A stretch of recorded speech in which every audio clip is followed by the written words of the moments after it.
پاکستان مسلم league نون کے رہنما و پارلیمانی سیکریٹری برائے محکمہ فشریز بلوچستان معتبر آجی برکت رند نے پسنی کے ماہی گیروں کی جانب سے احتجاج کی کال کا نوٹس لیتے ہوئے محکمہ فشریز کے افسران و عملے کو فوری طور پر غیر قانونی ٹرالرز کے خلاف کارروائی کی ہدایت کی۔ انہوں نے ایک جاری کردہ ویڈیو بیان میں کہا کہ ماہی گیری کا حق مقامی ماہی گیروں کا ہے۔ مقامی ماہی گیروں کے حقوق کا ہر صورت تحفظ کریں گے۔ غیر قانونی ٹرالنگ کرنے والوں کے خلاف قانون کے مطابق کارروائی عمل میں لایا جائے گا۔ یہ ماہی گیرانی حق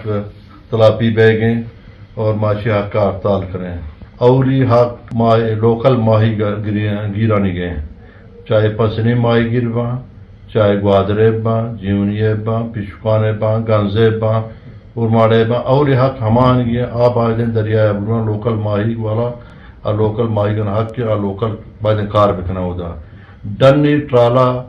وارنیٹ والا یہ بائیدیں باقاعدہ علاقہ میں جانی کا اور میں باقاعدہ وان کنگ لوٹا باقاعدہ میاں آیا علاقہ شانی کا اگر آت کا یہ ٹرالا وارنیٹ والا گجو والا ماشا گوشگان مشورہ باقاعدہ گرا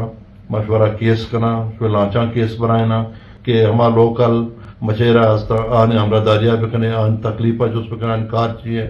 آنی مسئلہ مسائل چاہیے اور ہر جگہ بنی اسٹاف واسطے باقاعدہ ہم تعاون بکنا مدد تعاون بکنا۔ انہوں نے مزید کہا کہ محکمہ فشریز کے افسران و عملے غیر قانونی ٹرالنگ میں ملوث ٹرالرز مافیا کے گرد گہرا تنگ کر دیں۔ اگر محکمہ فشریز کا کوئی بھی آفیسر یا ملازم ٹرالنگ مافیا کو سپورٹ کرنے میں ملوث ہو گیا تو اس کے خلاف سخت محکمانہ کارروائی عمل میں لایا جائے گا۔ وش نیوز بلوچستان۔